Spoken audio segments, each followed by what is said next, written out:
All right, welcome back, everyone.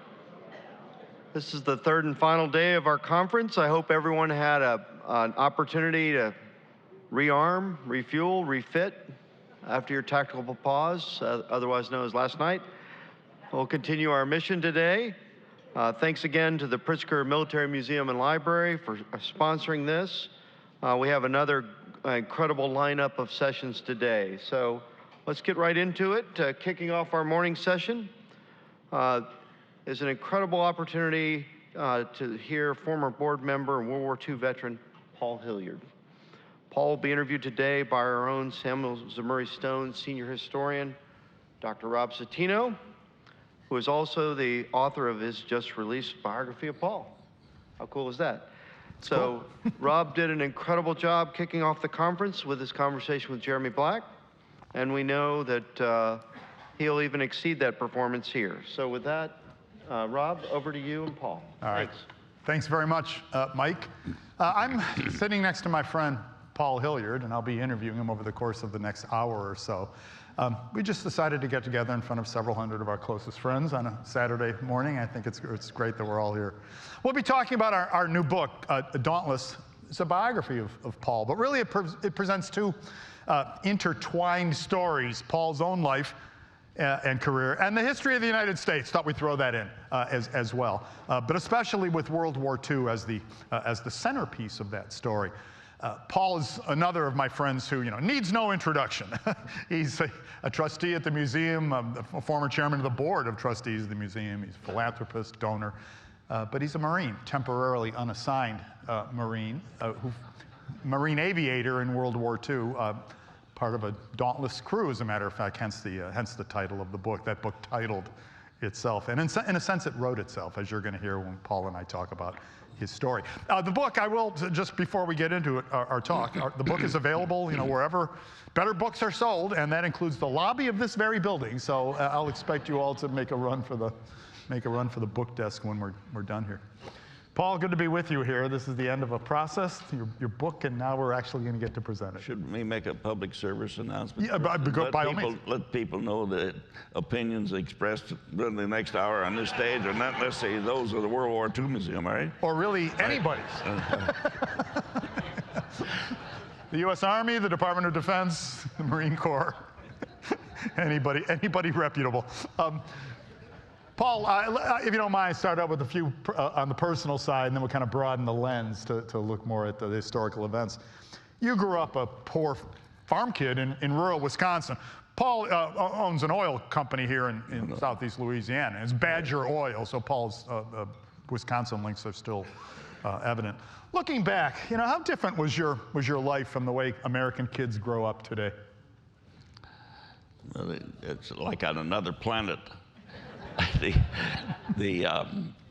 in the country, and I don't know. I'm not sure we were poor. With the Depression, no one had any money, so the poor is a relative. Yep. So I didn't know had any money, so I never missed it. Of the two things, and living through the Depression and the drought, and on a farm, the moisture was more important than money. That's really what I missed, and that was, I think, the toughest part of the farm. The days on the farm was watching your crops and the animals suffer from lack of water, and that was a real drought. I don't know what these climate change people are going to do about it, but that was a drought. And maybe they can fix it, but anyway, no, that was an interesting time. But I looked. We never. My mother was a good farm girl, and the oldest of 11 farm kids, and she talked to the radishes and the carrots and all that sort of stuff. And they talk back. I mean, they always say it's not a problem until they talk to them about growth, but. That was it was an interesting period, and we never missed a meal because we had a good garden. Anyway, right. Farm life, you kind of lie around all day, relax, pretty relaxing life. Oh yeah, absolutely. Absolutely. Try to find an exercise machine someplace. Just to keep yourself going. That's good. So, Paul, you were born in 1925. Paul's coming up to his centennial. I will say parenthetically, I'm already begun work on my second biography of Paul called The Second 100 Years. So you want to be sure of that. You should be on the lookout for that one, too. But born in 1925, and as you mentioned, pretty tough circumstances. So we didn't know we were poor because no one had money. But the Great Depression, you mentioned the drought. We're talking here about the big one, the Dust Bowl engulfed the Midwest. At the same time, though, from talking to you, Paul, and I tried to bring this out in the book, your upbringing, I think, provided you with some real strengths. You tell us about your childhood and your family, maybe the values that you picked up as a poor farm kid in Wisconsin? Well, I don't know. It doesn't seem so bad now. I mean, it was a good way to start, and because you can't worry about falling out of bed if you're born on the floor. Right. Okay, so it was really a good place to start, and I look back on it as a great opportunity. And I got to see America come through some really tough times. Looking back one day for some reason, I said, well, I turned 21 in June of 1946, and when I turned 21, I lived through the drought, the depression, the burning of the barn, the loss of my father in World War II, and I said, so hey, you got all that behind you, yeah. And I'm getting ready to start college, which would have been an impossibility without the GI Bill. Well, yeah. Hold that thought. All right. We'll work our way up to that in due time. About your education, you speak. I know there's some interviewing you over and again for the book. You speak with some real fondness of your education. Some teachers, perhaps, whose memory seems to still stick with you. Anybody you like? Miss LeDuc and Miss Hermanson. It's right. Miss Hermanson. One-room country school. There were 16 of us.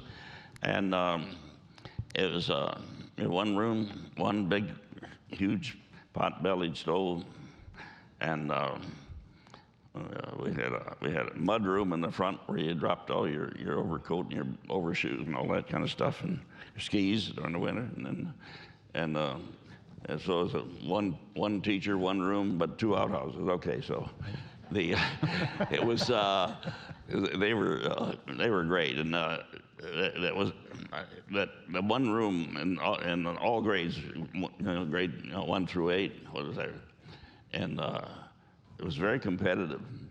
And they have a spell down, or if you said, number your page from 1 to 50, and then you're throwing up cards with arithmetic on it does, right. And mathematics, so early mathematics. So it was very competitive. And they let you, a third grader, they'd let you go up against the 8th graders? You want to get involved, just big free for all. Number your page and get involved. Outside of that schoolroom, so you're obviously you're a smart man. You were a smart little boy. Outside of that schoolroom, how aware were you of events that were transpiring outside the U.S.? You had a paper route, right? Well, not until we moved after the barn burn, which was one of the blessings of my life. Could you tell folks about the barn burning? I think some of us may have heard the story, but maybe some haven't. Well, my kid brother was 4, and he loved to play with those old wooden matches. And so in July of '36, and for some reason, I walked outside the house, and I see him over there, and I could tell by the look on his face he was troubled. And I said, "Wally, what are you doing?" And he's just saying he strikes the match, and he starts looking at me, and the match starts burning, so he drops it. And it lands in the dry hay, and it's all Dust Bowl, Wisconsin. Dust Bowl, and so in a flash, it just still I had nightmares after a while, but it flashed, the fire across the dry hay on the ground and hit the hay mow with about 20 tons of hay in it, and my older brother was up there fooling with the hay rack, and so he jumped and. It was gone and just within seconds, and so. But at the time it was, I don't know if it was tragic, but it was bewildering, I guess. And so anyway, we had to get off that little farm, move closer to town, which was a great move, And I look back and say, well, you know, I said in the book, I said, I've always called Wally the emancipating pyromaniac. He broadened your horizons. Oh, yeah, absolutely. So your barn burned down. You moved to sort of a bigger urban environment, closer to an urban environment. And it's just about the time that the world is on fire as well. Were you aware of any of that, Paul? So you were 11. You said you were 11 when the barn burned down. Yeah, but you know, the world was so big and it was just endless, and I was intrigued by it, maybe because I was born back there in the boondocks, but I was intrigued by what was going on in the rest of the world. I kept up as best I could. We didn't take a paper or anything, but you could keep up, and I was aware, and I remember some Christian missionaries and bringing back some postcards from Italy, and it showed these brave, well-dressed Italian soldiers swinging sledgehammers and breaking the chains of the people from Ethiopia, Eritrea, or whatever you want to call it, Abyssinia. So, which was, of course, total nonsense. It was just my first look at propaganda. Yeah. And in other words, the Italians are there to rescue the people in Ethiopia. So that was going on, and then Germany and Hitler were making noises. We heard some about that was mostly about Asia and the Japs and what they're doing to the Chinese. Yes. We didn't hear much about the European situation until later. You've expressed to me, and I know to many other your friends here at the museum, your admiration for Winston Churchill. Is that something you date to that era? I mean, the fall of France and Churchill's finest hour speech. You were 15, right? 15. Yeah. So you remember looking or hearing at Churchill and saying, "This is the man." Absolutely, and he's the man of the hour and man of the world. I remember a cartoon and showed Churchill in his squatty little body, and he's got this globe on his back. He's carrying the world, because England was the only thing, free country in Europe, or Western Europe. So I had endless admiration for Churchill, what he did through that period. He kind of kept the free world alive. Right. Another big picture question, if you don't mind, while we just raise it up to Churchill. We talk here a lot at the museum about why we fought World War II. I mean, we got into World War II, I presume people in this room know this, Pearl Harbor. But beyond Pearl Harbor, what were the issues at stake in World War II, do you believe? Why did America fight that war? Well, I think Roosevelt and our leadership, genuinely and probably properly believed that the world was at stake, and if Hitler were to conquer all of Western Europe, that we'd be next, and that we really couldn't operate with half the world in chains and the rest of it free. That wasn't going to work, and so that was. I don't think there was ever an issue. Now, the Americans they didn't want to get in the war, but they didn't like what was going on in Europe. So, and then of course in December 11th, Hitler put that to rest, because when he declared war on us, which was probably a bigger surprise maybe than Pearl Harbor. Indeed. And I knew enough geography. I knew where Pearl Harbor was, and I knew it wasn't a Hollywood star named Pearl, but anyway. There's the old story about the little boy. Dad says Pearl Harbor just got bombed, and he says, "Who's she?" Right? Yeah, right. It's a sort of a joke people told at the time. So the big story, of course, is the outbreak of the war. But then there's your story. How old were you when you became a Marine, Paul? And what did your mom have to say about that? She wasn't happy because my older brother was in the Navy, and then she had two brothers, a big family. She had two brothers in the Army, and both of them bitched constantly about the Army. One of them had been based at Fort Polk, and he told me how bad Louisiana was. And he absolutely. People still say that about Polk. That's really changed. And then she had a brother in the Coast Guard. So and my dad then had died, and so she didn't want me to go. But finally, I had an uncle that persuaded. Said, well, in 6 months or whatever, he'll get drafted. And then he can't pick his branch of service. He wants to go in the Marine Corps, and I don't know why I wanted to go in the Marine Corps. It wasn't John Wayne, I'll tell you that. It wasn't John Wayne? No. Wasn't that ethos, that mythos of the Marines as the hardest core Probably fighters? Wake Island. It was probably Wake Island. Wake Island would have been the They got big news, yeah.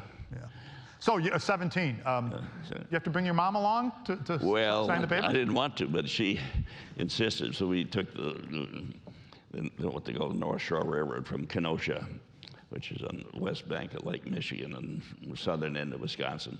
So she insisted on going with me I enlisted. When I got called to active duty, so she wanted to go with me. So she rode with the train with me to Chicago to catch the train to San Diego. And my biggest fear was that somebody would turn up and be me in my unit and so forth, and see me with my mother seeing me off, and all these other guys a lot of them had girlfriends seeing them off. And my mother's, I'm looking, I was watching. I was very leery of that situation. So the Marines sent you to Chicago and then across the country to San Diego. Up till now, your experience of urban America, I think you'd had a trip to Minneapolis? That's it. And then I hitchhiked to Milwaukee to join the Marine Corps. But anyway, that's it. That was it? Milwaukee and Minneapolis. That was my world. My father traveled across the states on a train in the Army, go to Guadalcanal to ship out for Guadalcanal. And he wrote on to my mother, you wouldn't believe it. I'm seeing the mountains, I'm seeing the prairies, I'm seeing the plains, this whole America unfolded in front of you, Paul. I didn't sleep on the train in 2-3 days. Just looking out the window. Looking out the window. Magnificent country, America, especially the Rockies. Yeah. So Paul, the book I wrote about Paul, by the way, I think one of my able assistants, Ken Stickney, who really was a great help on the book. His name's on the cover of the book, you'll see. I think he's in the audience somewhere. Ken, are you around? Ken Stickney over to my left. Thanks, Ken. You ready? Yeah, please do give Ken a hand. Absolutely. Ken did a lot of research, but there were some things he didn't find, thank goodness. Yeah. Ken knew exactly what not to say in the course of that research. Paul, can we discuss your wartime career? The book is called Dauntless, and there's a beautiful picture, a photograph of you on the dust jacket. You were in the Philippines with the Marine Corps. You were a crewman on a Dauntless dive bomber. What did you do as a crew member on a Dauntless? What was your task? Well, it was either too hot or too cold. I remember that. So we were. We never flew above about, 12,000, 13,000 feet, but we were in an open cockpit, and when you, the temperature and the climate in the Philippines is 12 months out of the year is just like Louisiana in August. Everyone can relate to that. If you're in New Orleans in August, so then you go to climb to 12,000 feet and you're in an open cockpit. It got cold, so I shivered, and so when I was shaking, I could blame it on the cold, not on me. Nothing to do with your nerves. No, nothing to do. You're a Marine after all. You don't have any nerves. So you're in the rear. You're the radio man, gunner in the rear. You're facing away. Is that correct? You're facing the rear of the plane? Backward, yeah. Do they teach you how not to shoot off the tail of your own aircraft? Well, on the early mission, we had this big, ugly master sergeant got up there and in a very explicit language expressed his distaste for having to fix airplanes with holes in them unless they were made by the Japs, and he let us know that, and he said, well, your ass will be in the flight line all night patching. So that after that, I don't think anyone there shot their tail or their wingtip. There's no magic mechanism that prevents you from shooting your own tail off, though. If you wanted to do it, you could do it, but I want to verify that. Insofar as it's possible for those of us who haven't ever done it, what's the dive like? And again, you're facing, for the audience, remember, Paul is facing to the rear of the plane during the dive. Well, after the first one, and then just, you pull a lot of G's when you're on the boat. But anyway, it was interesting. But after that, I always looked forward to it because that meant I could get warm. Because I was. You're diving back into the. Oh yeah, man! Let me take me. Let's get this thing down. So sometimes we have to shiver the circle because we were flying tactical support for the Army, and sometimes you could say circle an area for 2-3 hours waiting on the definite target, and because we were like airborne artillery, and so and finally when you'd see one of the flight leader go down and say, "Oh my God, my turn's next.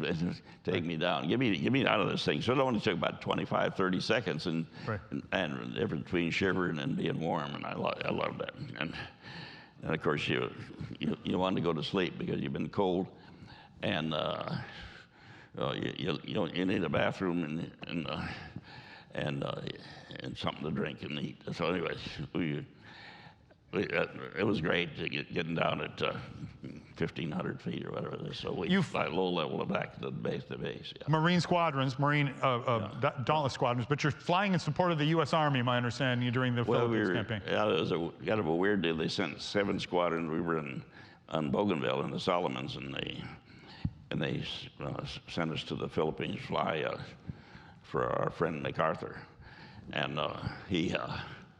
So it was, there were, I don't know, a couple of hundred. I think there's 7 squadrons. It's over 100 aircraft, and so there wasn't anything unique about my position. I had a couple of hundred other gunners, and then an equal number of pilots. So there was, I don't know, in the squadron flying, or probably total in the air group, maybe 300-400 of us were flying. So it was, but the Philippines was. It wasn't too delightful, I'll tell you. First we were in Luzon, and then after Manila was declared secure, then we flew down to Mindanao, which is it's not the end of the world, but you can see the end of the world from there. And so I think the Sulu Archipelago is the end of the world. Yeah, right. Which you flew, where you also flew. Nearest big island of Borneo. They give you something. Yeah, that's right.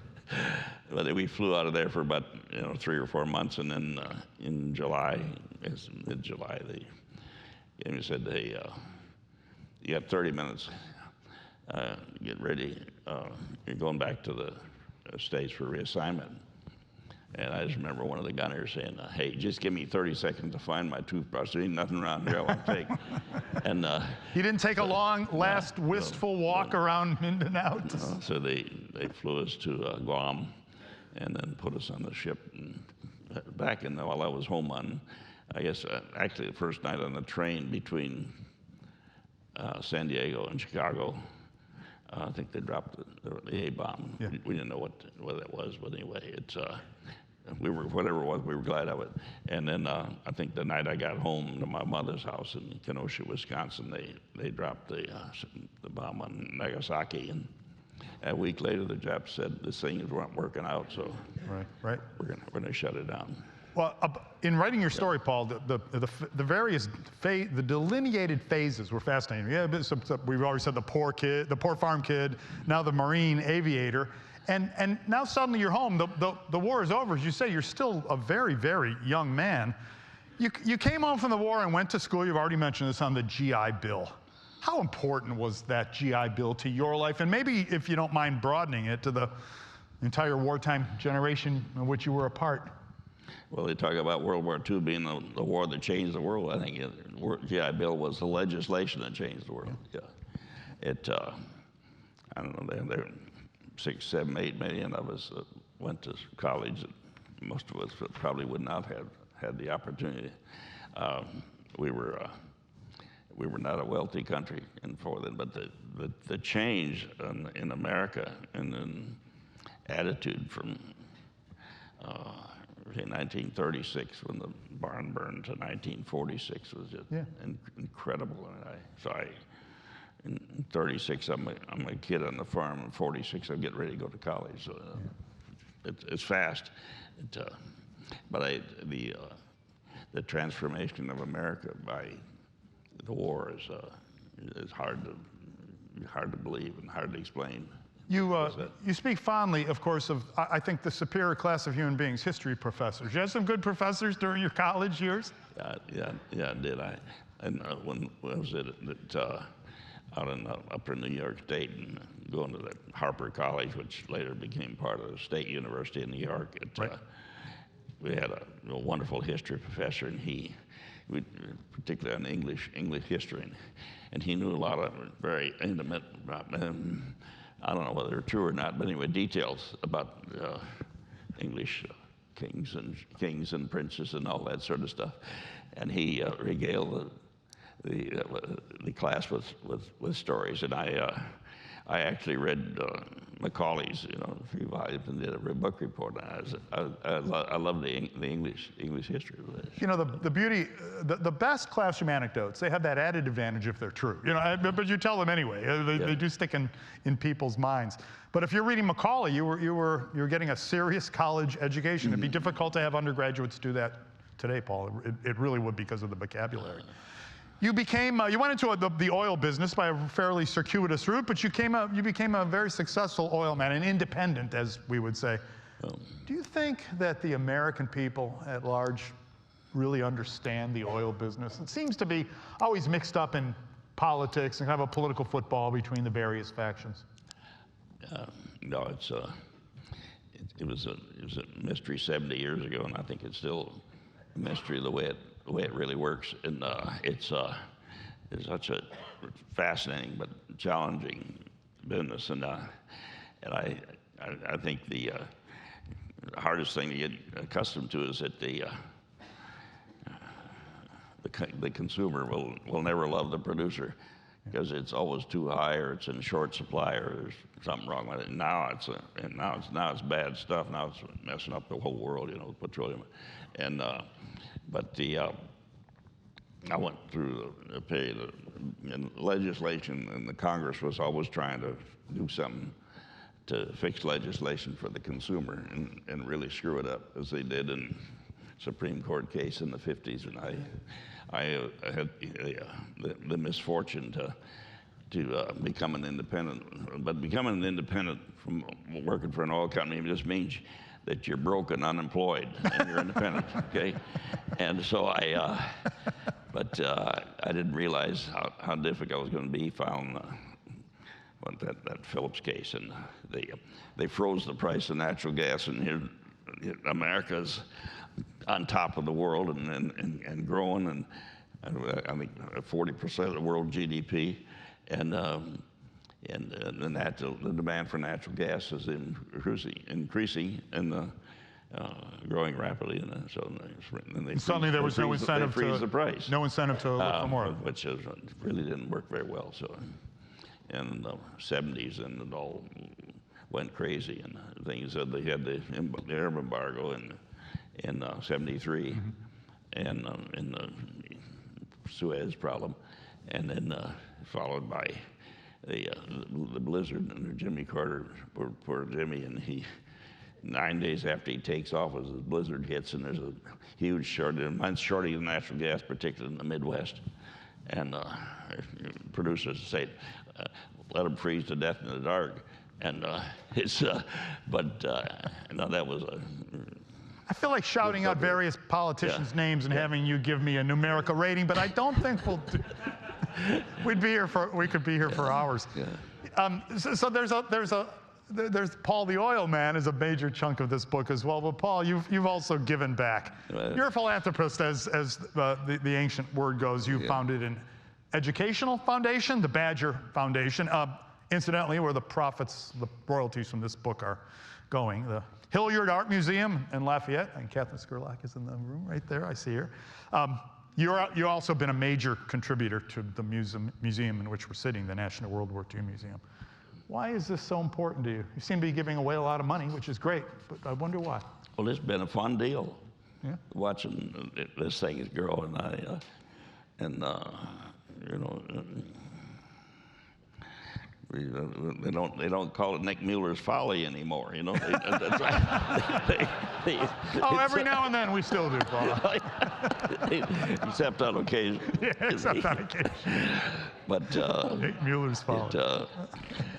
We getting involved has been a lot of fun. Well, it's a combination, and I've learned a lot of history, and the first time I was exposed back in '85, and I had that forum on Pegasus Bridge, which I spent all day at, and I realized then it's 40 years after the war, and they said, hey, this was a big war, but we composed of a lot of small battles, and I got involved and interested in those. So that's taking a bridge or something like that. Somewhere in this audience, there's another Paul Hilliard being exposed to this for the first time. Yeah, and that was I was fascinated by all that, but I'm not a visionary, and I saw the drawings and for the whole layout of the museum, but I had no idea it turned out to be anything to this extent. Why do you think, if I can focus in on our museum for a moment, why is this museum so important to America? Why should, and bigger question, why should Americans, and I might say especially young Americans, remember World War II? Well, it was a war to regain and hopefully maintain freedom, and I can't eloquently express my feeling for freedom, but it's freedom gives you a chance for a do-over. You can go back and correct your mistakes, and so if you screw up, they don't, under our system, they don't shoot you. Mm-hmm. They said, well, you can go try it again. And it's been seeing what's happened to America in the last almost 100 years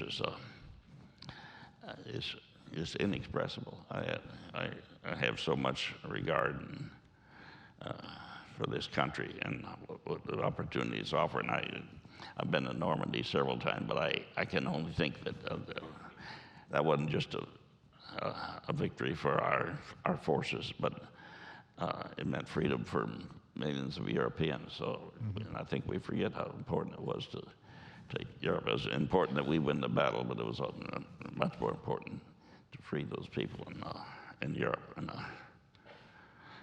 And that's part of what America is about. You send the new world goes back to the old world to save them twice in the same century. I always thought that was interesting because there were a lot of World War I veterans running around when I was a kid, and we had a hired man for a little while. He slept in the barn, by the way. he had lost part of a hand in the trenches that were in Flanders, and so it wasn't uncommon at all. We had a lot of World War I vets, but no one that I knew of had any great regard for the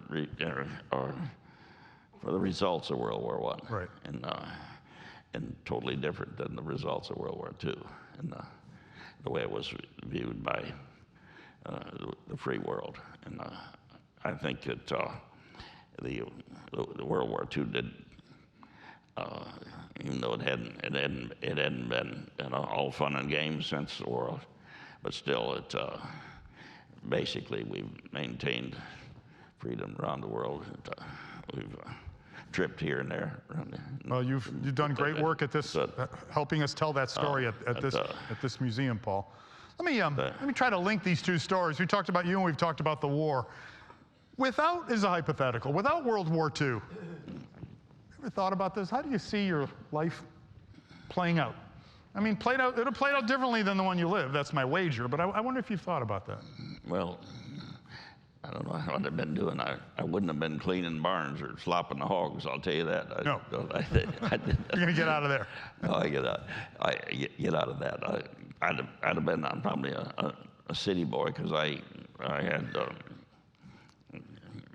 I loved school and I loved the learning process, but God knows what I've been doing because no one before the war that I know of. I didn't know anyone who aspired to go to college. They were trying to figure out what they might do, but it didn't include college because that was required resources, which we didn't have. So I don't know. It's a mystery. I don't want to go there. You went back and saw the old house not too long ago. Oh my God! Yeah.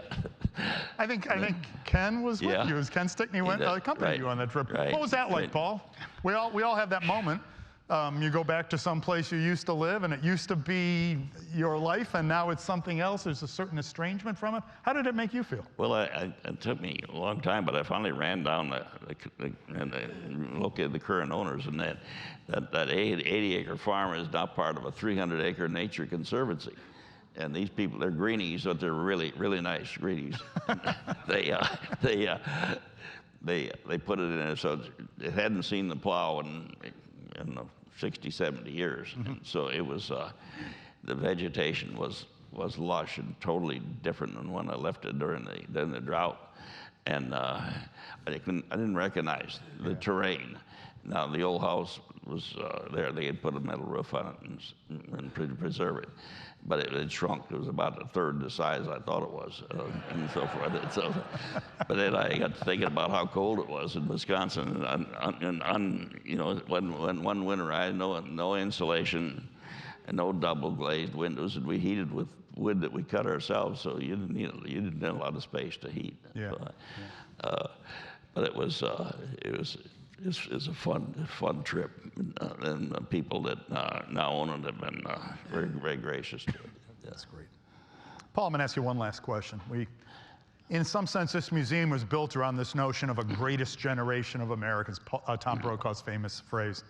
You consider your cohort of Americans to be the greatest generation? If not, how would you describe what you and your generation achieved for America and for the world? Well, I think we ought to be the most grateful generation in the world for what's happened to America and what it's provided and what it's given us, and what's done for the rest of the world.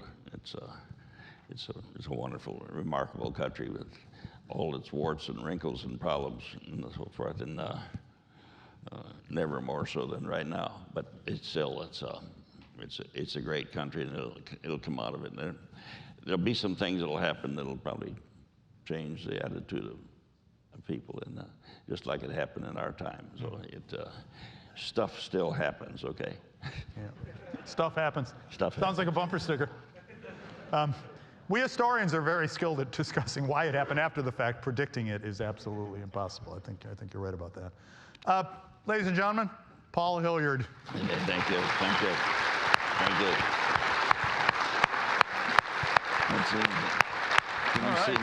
Can you see anything? Standing up. No, you don't have to stand. You can get questions from the floor. All right, I'm going to take questions from the floor. You don't stand up. Okay, thank you.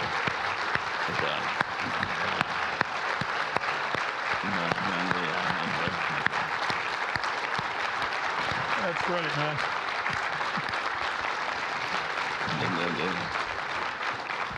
Hey, you're eating into my All right, you've saluted him. Now you can pepper him with questions. This is the best part of the program. Thank you, Paul, and thank you, Rob. Ladies and gentlemen, if you have questions, please raise your hands, and we will get to you. We're going to start to your right, all the way in the back. You're not going to see the individuals because of the blinding light. Okay.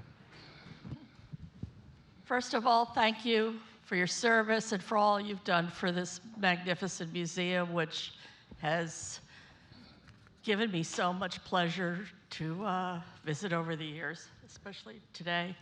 I also went to school at a bigger institution in upstate New York, so I'm wondering how you got from Harper to being in the oil business in Louisiana in sort of a little more detail. Thank you. What?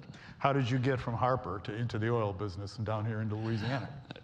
It was too cold in New York State. I had winter of 47 to 48. That cured me for life. And I said, I went and talked to him. I said, I think I'd like to go to law school, and I want to go south, because I'd been based in Florida, North Carolina, California, and overseas. And I said, I'm going to get out of this country. And so the dean at the college recommended the University of Texas, because he said, if you're a veteran and you have a B average and the equivalent of 3 years of undergraduate school, they'll let you in the law school.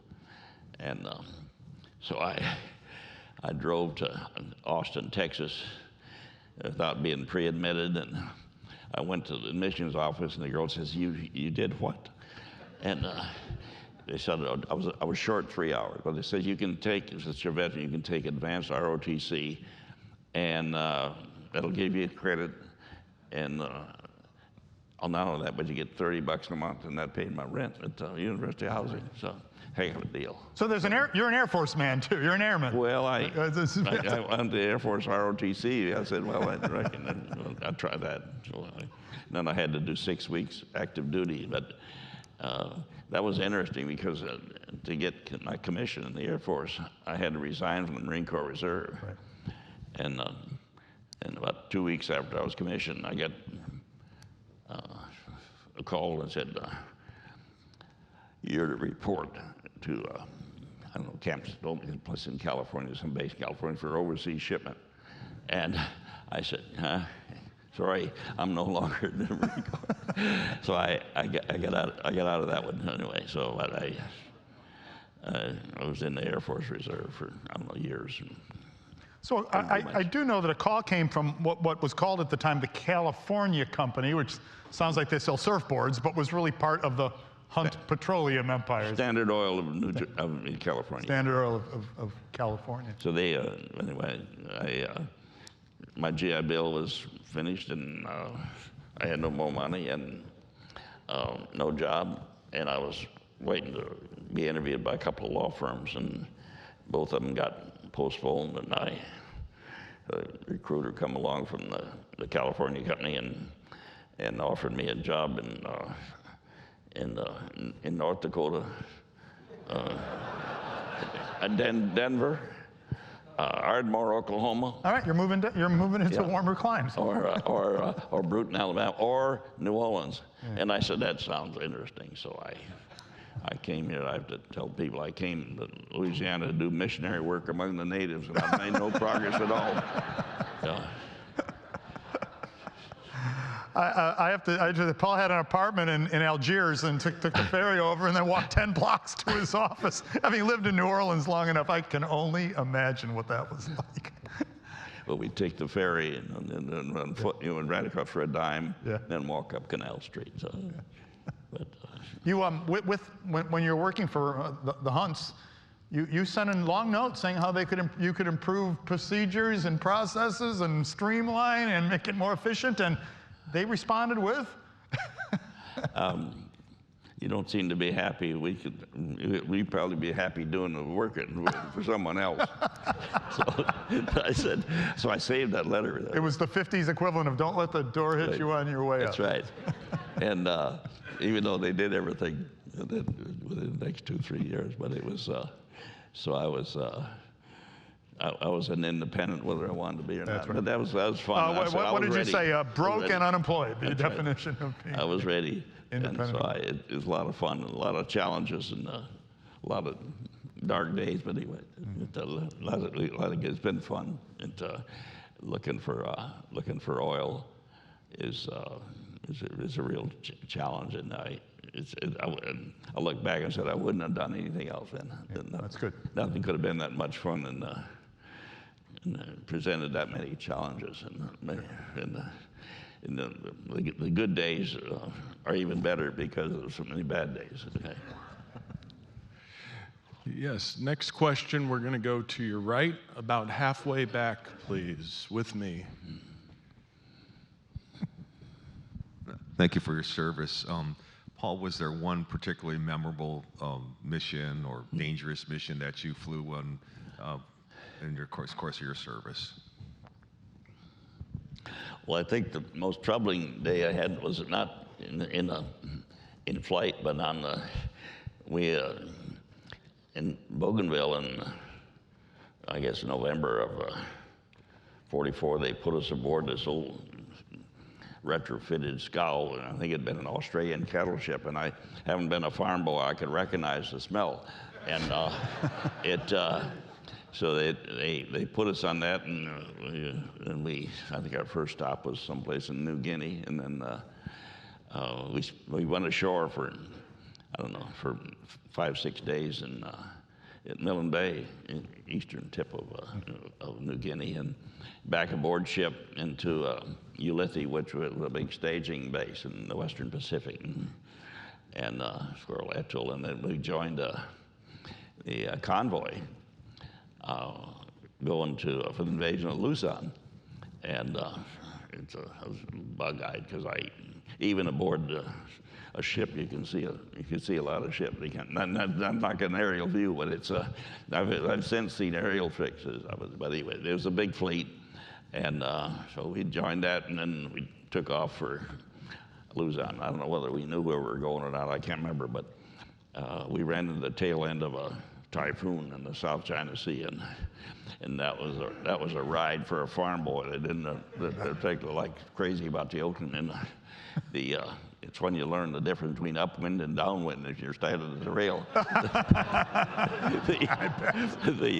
So it was that was a ride. A lot of the ships were towing barges, bombs and torpedoes and munitions aboard. And I don't know if any of them survived it, but it was watching the other ships in the convoy, where the bow disappears and the stern kicks there, and you see the screws, and then it reverses course. And I said, "Holy mackerel! Let me out of this deal." So there was no mission that I flew in a dive bomber that equaled that ride for a couple of days in that ship. Gentlemen, next question is going to be to your left. Hi. You were a young man, very young, when you entered the service. And I wonder if there are some lessons that you even think of to this day about what you learned about yourself or from the other people that you served with that helped you in your life. Well, I think you can do a lot more than you think you can, and if the challenge when it's presented, I think the military was good because there are no excuses. As I got older, got some grandchildren, particularly granddaughters, who said their favorite statement is, "I'm doing the best I can," or "I did the best I could." And then you learned out that after a while that's a cop-out. And because I think back in the Marine Corps, it was probably the same in the other branches of service. If you accomplish your mission, they really didn't care whether you did your best or not. And if you didn't accomplish it, they didn't care whether you did your best or not. So just, do what you have to do and get it done and shut up. Right. You're good enough isn't really good enough. That's right. Gentlemen, next question is going to be in the front to your left, please. Paul, thanks very much. As it turns out, my dad was on that same convoy, headed for Lingayen Gulf. What are the odds? Yeah. I remember well. Yeah.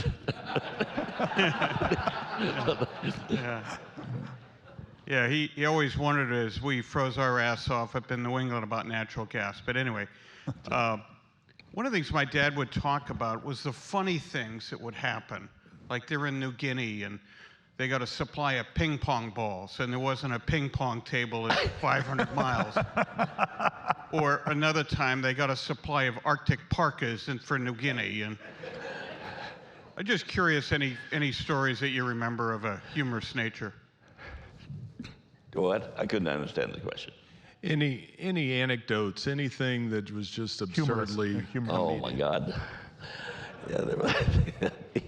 Well, we loved to pick on the officers. We were all probably late teens, 18, 19, maybe 20, and among the gunners. And after a while, you have your favorite officers, and you have those who are not so favorite, and you run across corporals that you think should have been colonels, and colonels you think should have been corporals, and so it was kind of a mixed bag, and I thought but all in all, they got the job done, I had a good friend who was one of the band of brothers, and he used to say the Army is the dumbest institution that God ever put on the face of the earth. And so he was really talking about the military, but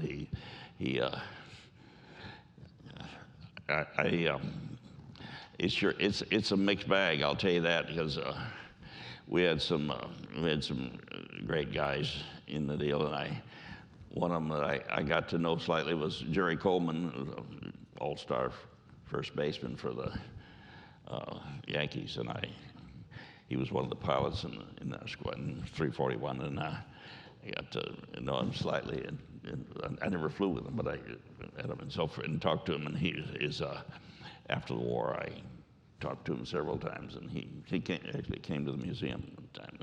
Oh, that's great. Missed him. But it was it's some interesting people, but after the war, the pressure to make a living and take care of your family was tremendous, and I'm sorry that I lost track of some of those guys, and I regret it, but we were busy. So for 40 years after the war, you had no interest in the war, never talked about it, and so you just didn't. It was an old deal, and you were interested in the present and the future, and the past was the past. It's almost a characteristic of your generation, Paul, is to say, it's done, we did it, it was over, got to move forward. And whether you look back with regret, or you look back at it and you say, well, it was very interesting, a lot of fun. But either way, the pressure to make a living, take care of your family took all your energy, and we never did talk about it. Guys I knew in college had been all over the globe. We had fighter pilots, and we had bomber pilots, and we had guys from every branch of service. And you got 7 million trying to go to college. So we were all ex-servicemen, and some of them they signed up and got the GI Bill, and then quit college and did something else, and because they knew the checks would keep coming for a few months, and or you could persist. And I managed to hang in there until I got my degree. So my country's been very good to me. It's been very generous to the veterans, I think. Good. Gentlemen, to your right, all the way in the back, please. Holy cow. There you go. Thank you. As a centenarian or as a super senior, congratulations, you almost made it. Super senior. How do you view the interconnectedness of World War I, World War II, and then later the Cold War? And do you have any advice for us younger folks on how we can get to be super seniors or centenarians? Yeah, Paul, let's start with that. I want some advice on that. I don't know. I think the medical profession would like to know that too. And no, I've been blessed, and I've had some. I've tripped here and there, but it's been fortunate to be, almost 100 and survived all that, and have half a brain and left and still get around, even though I have to use my hiking stick. But no, I've been fortunate. I think Norwegian and German blood, that helps. They tough, and I don't have any answer. I don't have any answer to that. I'm sorry. It's a secret. I've taken really good care of myself at times.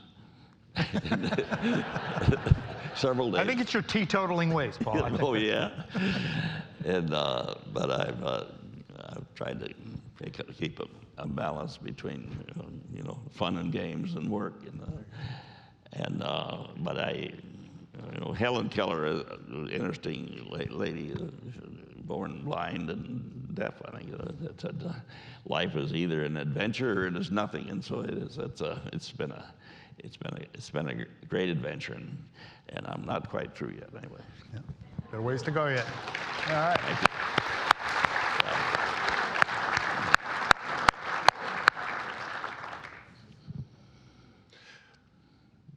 As we go up to the front to get the next question, Paul, I have a quick one for you. I've never asked you. Of all that you and your family have contributed to the museum in the way of artifacts, what's your favorite artifact that we have here at the museum that you were involved with?